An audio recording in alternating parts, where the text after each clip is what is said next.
আমি কখনই ভাবিনি যে আমি আমার মা হেনাকে আমার নিজের স্ত্রী হিসেবে পাব। যেদিন মা আমায় অনুভব করল যে আমি বাড়ির কর্তা। আমার নাম রাজু। কয়েক মাস আগে আমার বাবা মারা গেছেন, কিন্তু আমার আর মায়ের জন্য সবকিছুই রেখে গিয়েছিলেন। আমাদের জন্য একটি বাড়ি এবং ব্যাংকে বেশ ভালোমতো টাকা পয়সা রেখে গিয়েছিলেন। আমি একটি রাজ্য সরকারের কর্মচারী আর আমার মাইনে বেশ ভালো ছিল। ঘরের কাজ করতে আমার একদমই ভালো লাগতো না, আর আমার জীবন অফিস আর পাড়ায় আড্ডা মেরেই কেটে যেত। আমি কখনই বাড়ি নিয়ে মাথা ঘামাই না। আমার বাবা বাড়ির বাইরের কাজকর্ম দেখত আর মা বাড়ির ভিতরের দায়িত্ব নিত। তাই আমি কোনো চাপ ছাড়াই জীবন যাপন করছিলাম। কিন্তু যেদিন আমার বাবা আমাদের ছেড়ে চলে গেলেন, তখন আমি বুঝতে পারি যে মাকে সমস্ত কাজ করতে হয়। মা কিছু না বলেই প্রায় 1 মাসের উপর সব দিক সামলাচ্ছিল এবং কখনো অভিযোগ করেনি। কিন্তু একদিন মা আমার উপর অনেক চেঁচিয়েছিল।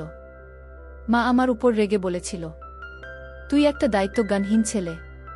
তোর বাবার অবর্তমানে তুই বাড়ির কর্তা, তাই তোকে পরিবারের সমস্ত কাজকর্মের দায়িত্ব নেওয়া উচিত। মায়ের জন্য আমার খারাপ লাগলো এবং তখন থেকে আমি বাড়ির সব কাজকর্ম করতে শুরু করলাম আর মাকে সবভাবে সাহায্য করতে লাগলাম। আমি বাড়ির বাইরের সমস্ত কাজ করতে লাগলাম এবং মা আর কখনো অভিযোগ করেনি। মা খুব খুশি হয়েছিল। প্রতিটি জিনিস ভালো চলছিল যতক্ষণ না বুঝলাম মাও একজন মহিলা। আমার এখনও সেই দিনটি মনে আছে। আমি কাজ থেকে তাড়াতাড়ি এসেছি এবং যেহেতু মা আমার জন্য দরজা খোলেনি, আমি আমার চাবিটি দিয়ে দরজা খুলে বাড়ি ঢুকলাম। বাথরুম থেকে শাওয়ারের আওয়াজ আসছে। আমি আমার সমস্ত জিনিসপত্র রাখার জন্য আমার ঘরে গেলাম। কিছুক্ষণ পরে শাওয়ারের আওয়াজ থামল এবং বুঝলাম মা তার ঘরে ঢুকল। আমি আমার ঘর থেকে বেরিয়ে মায়ের ঘরের দিকে যাচ্ছিলাম। মায়ের ঘরের দরজায় গিয়ে দেখলাম যে দরজাটি ঠিকভাবে বন্ধ করা হয়নি। দরজার ফাঁক দিয়ে ঘরের ভেতর তা দেখা যাচ্ছিল। মা ভেজা পড়ে দাঁড়িয়ে আছে, মায়ের উপর থেকে সম্পূর্ণ। মায়ের বেশ বড় বড় দুটো পরিষ্কার দেখা যাচ্ছে, সেই জন্য মায়ের নরম গোলাকার গুলো খুব সুন্দর লাগছে। মায়ের গুলো বাদামি রঙের। সদ্য স্নান করার জন্য মায়ের মাথার চুল ভিজে ছিল আর সারা গায়ে জলের ফোঁটা লেগেছিল। মাকে দেখতে খুব সুন্দর লাগছে। মায়ের নজরে আসার আগে আমি একটু জোরে মা বলে ডেকে নিলাম। মা সঙ্গে সঙ্গে নিজের তোয়ালেটা নিজের চাপা দিয়ে দরজা খুলে জিজ্ঞেস করল, রাজু, কখন এলি তুই?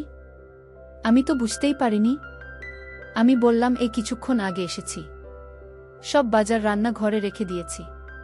তারপর আমি আর মা কিছুক্ষণ স্বাভাবিক কথাবার্তা বললাম। আমার মায়ের সেই দৃশ্যের পরে আমি আর নিজেকে ধরে রাখতে পারলাম না। এরপর থেকে আমি মাঝে মাঝেই মাকে অর্ধ এবং পড়া অবস্থায় দেখতাম। মায়ের প্রতি দিন দিন আমার আকর্ষণ বাড়তে থাকে এবং আমি সব সময় মায়ের অর্ধ দেখার সুযোগ খুঁজতে শুরু করি। এমনকি আমি মায়ের সম্পর্কে চিন্তা ভাবনা করা ও শুরু করেছি। মাঝে মাঝে মাকে চিন্তা করে শুরু করি। এই মুহূর্তে আমি বুঝতে পারি যে বাবা আমাকে বাড়ি এবং নগদ ছাড়া অন্য আরেকটা জিনিস রেখে গেছেন। সেটা হলো আমার মা এবং তার সুন্দর সমস্ত উত্তরাধিকার এর সেরা সম্পত্তি। এক রাতে আমরা টিভিতে একটি হিন্দি সিনেমা দেখছিলাম। এটি বিবাহবহির্ভূত সম্পর্কের স্বল্প বাজেটের সিনেমা ছিল।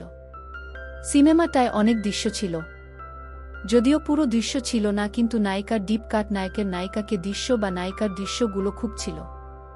সিনেমাটা দেখতে দেখতে আমরা দুজনেই খুব হলাম। আমি দেখতে পাচ্ছিলাম যে মা খুব হয়ে ভারী শ্বাস নিচ্ছে। সিনেমার পরে আমরা সিনেমাটা সম্পর্কে কিছুটা আলোচনা করলাম এবং তারপরে আমরা আমাদের ঘরে চলে গেলাম। আমি এতটাই ছিলাম যে ঘরে এসে আমার কিন্তু তারপরেও ঘুমোতে পারলাম না। সিনেমা এবং আমার মাকে নিয়ে ভাবতে ভাবতে হতে লাগলাম। আমি দেখলাম যে আমাকে কিছু করতে হবে। আমি চিন্তা করলাম, যেহেতু আমি বাড়ির কর্তা, তাই বাড়ির মহিলাকে আমার কর্ত্রী বানাতে হবে। আমি আমার বাড়ির মহিলাকে সন্তুষ্ট করব এবং সে আমাকে সন্তুষ্ট করবে। আমি এটাও জানতাম যে মহিলাটি আমার মা এবং সে আমাকে তার অংশীদার হিসাবে গ্রহণ করবে না। আমি সেটা মাকে বোঝালেও সে সেটাতে রাজি হবে না, তাই সবচেয়ে ভালো জিনিস হবে প্রথমবার মাকে জোর করা। একবার যদি মাকে জোরে করে আনতে পারি তাহলে সে পরে আমাকে তার প্রেমিক হতে দেবে। এইসব ভাবতে ভাবতেই আমার আবার শক্ত হয়ে গেল। আমি আস্তে আস্তে আমার ঘর থেকে বের হয়ে মায়ের ঘরে চলে গেলাম। দরজা বন্ধ থাকলেও লক করা ছিল না। আমি দরজা খুলে মায়ের ঘরে ঢুকলাম। মায়ের ঘরে নাইট ল্যাম্প জ্বালা ছিল। মা দেওয়ালের দিকে মুখ করে শুয়ে আছে। আমি এগিয়ে দেখলাম যে মায়ের সরে গেছে আর মধ্যে দিয়ে মায়ের দুটো জেন বেরিয়ে আসছে। মায়ের খুব সুন্দর এবং ধীরে ধীরে মায়ের নিঃশ্বাসের তালে তালে সেটা কাঁপছে। আমার বাবা মারা যাওয়ার পরে থেকে মা একা একা শুতো। আমি স্থির করলাম যে যদি কখনো মায়ের সাথে আমি তবে সেটা আমার বিছানায় করব। কারণ ওই বিছানাতেই বাবা বেঁচে থাকার সময় মা বাবা, কারণ আমি চাইছিলাম মাকে আমার কর্ত্রী বানিয়ে একই বিছানায়। এরপর আমি মায়ের হাতটি ধরে বিছানা থেকে টেনে নামিয়ে তাড়াতাড়ি আমার ঘরে নিয়ে এলাম।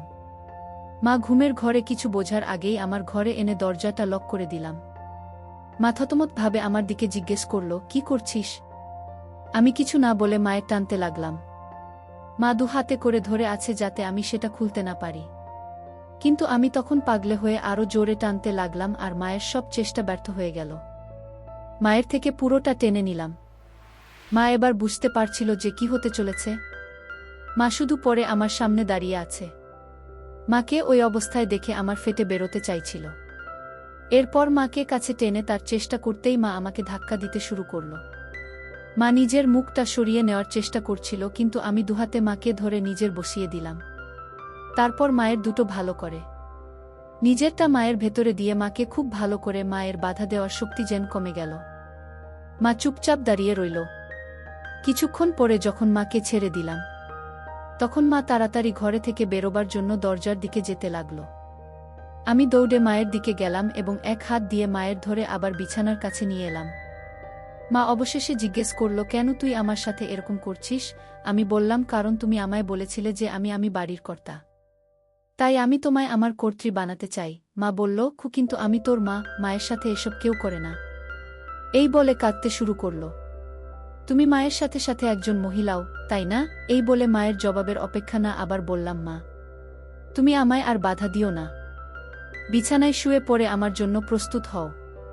আমি মায়ের দিলাম। আর তারপর নিজের লম্বা শক্তটা বেরিয়ে এলো। মা আমার দিকে তাকিয়ে দেখে নিজের মুখটা ঘৃণায় সরিয়ে নিল।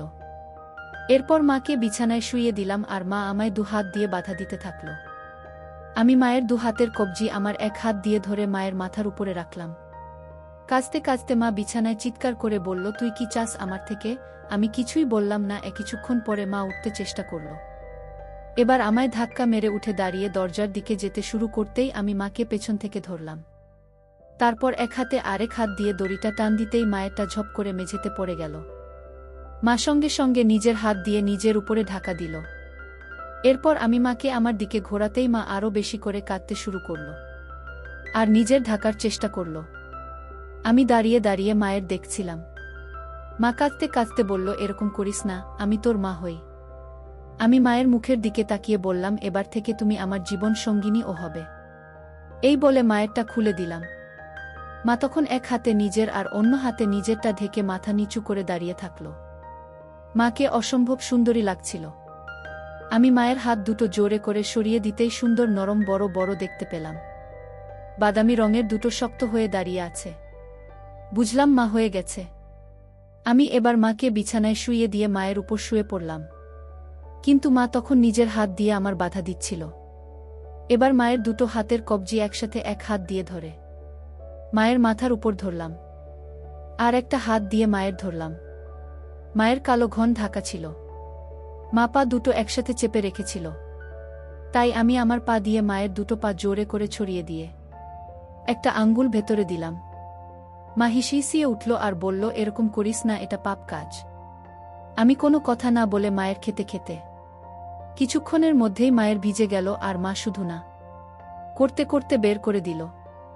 মা হাঁপাতে হাঁপাতে বিছানায় পড়ল। আমি এবার মায়ের হাত দুটো ছেড়ে দিলাম আর মায়ের বাধা দেওয়াটাও যেন বন্ধ হয়ে গেল। এবার আমি মায়ের উপভোগ করতে শুরু করলাম। কিছুক্ষণের মধ্যে ঘুমিয়ে গেলাম।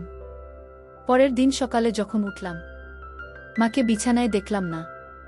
আমি তখনও আমার বিছানা ছিলাম। আমার এখনও মেঝেতে রয়েছে, তবে আমার মায়ের চিহ্ন নেই।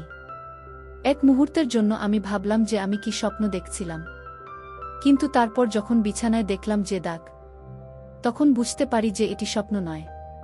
আমি সত্যি করেই মাকে রাতে আমি তখন খুব অপরাধবোধ অনুভব করলাম।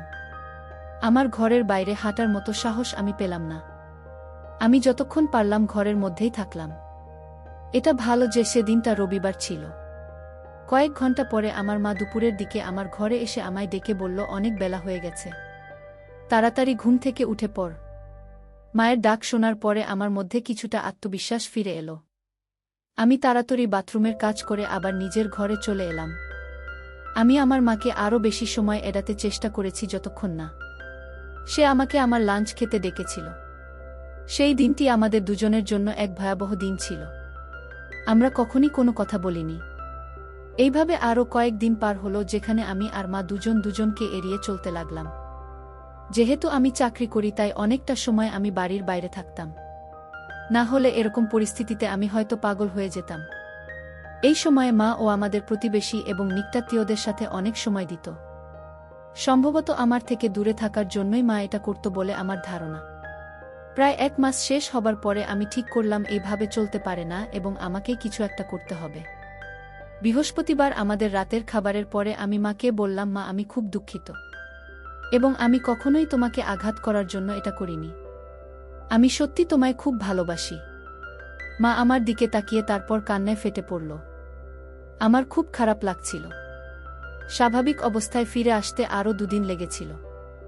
আমাদের ছেলের সংস্কারের স্বাভাবিকতা কখনই ফিরে আসেনি। মা সর্বদা আমার কাছ থেকে দূরে থাকার চেষ্টা করেছিল এবং যখন পরিবর্তন করত অথবা ঘুমাতে যেত সবসময় নিজের ঘরের দরজা লক করত।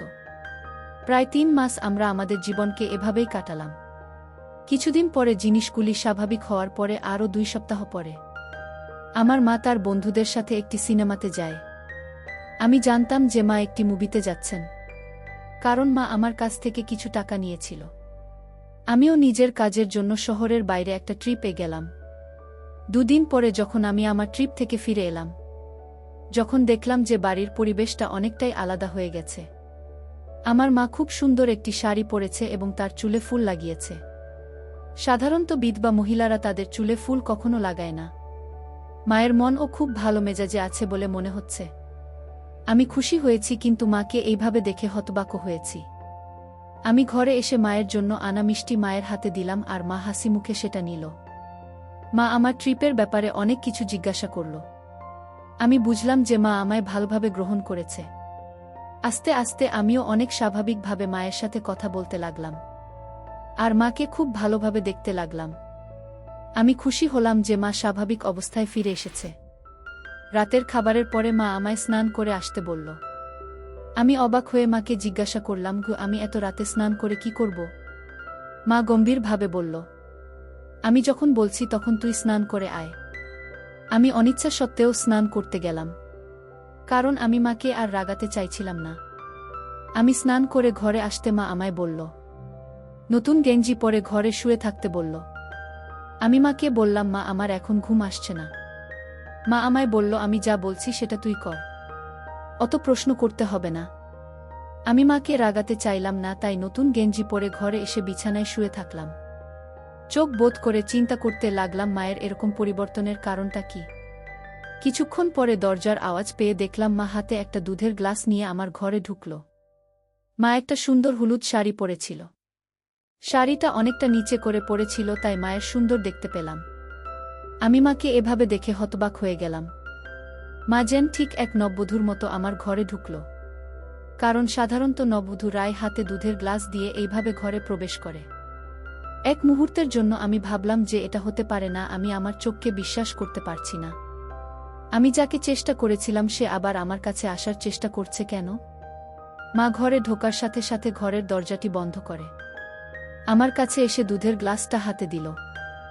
আমি গ্লাসটা নিয়ে দুধটা খেয়ে নিলাম। গ্লাসটা টেবিলে রেখে মা আমার কাছে এসে দাঁড়িয়ে মুচকি হেসে বলল, তুমি যদি চাও তাহলে তোমার মা তোমার কর্ত্রী হতে প্রস্তুত।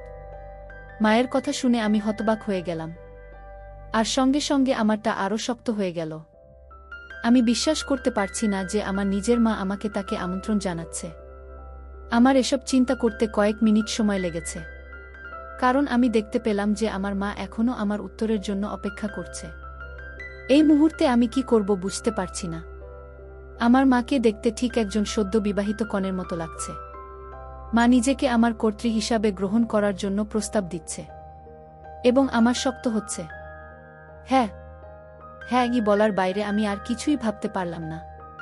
এরপর থেকে আমাদের সম্পর্ক স্বামী স্ত্রীর মতো হয়ে গেল। মা আমার ঘরে প্রতি রাতে শুতে আসত। কারো কৌতূহল হতে পারে তাই মায়ের ঘরের বিছানাটাও সাজানো থাকত। দিনের বেলায় যখন কেউ আমাদের চারপাশে থাকে তখন আমরা কেবল মা এবং ছেলে, কিন্তু রাত হলেই আমার স্বামী ও স্ত্রী হয়ে যেতাম। মা স্বামীর কাছ থেকে ফিরে আসার অপেক্ষায় স্ত্রীর মতো পোশাক পরে আমার জন্য অপেক্ষা করত। আমি যখন কাজ থেকে বাড়ি ফিরে আসি তখন আমার মা সুন্দরভাবে সেজেগুজে থাকত। মা আমার কাছে স্ত্রী এবং আমি তার স্বামী ছিলাম। মা আমায় বলল যে আমি যেভাবে তাকে বিভিন্ন পোজে, যা আমার বাবা কখনো করেননি। কয়েক মাস পরে ৪৩ বছর বয়সে আমার মা হেনা আবার হল। এবার মায়ের আমার বাচ্চা, তার নিজের ছেলের বাচ্চা।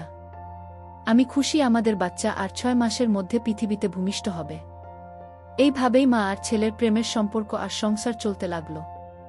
এখন মা আর আমি দুজনেই খুব খুশি।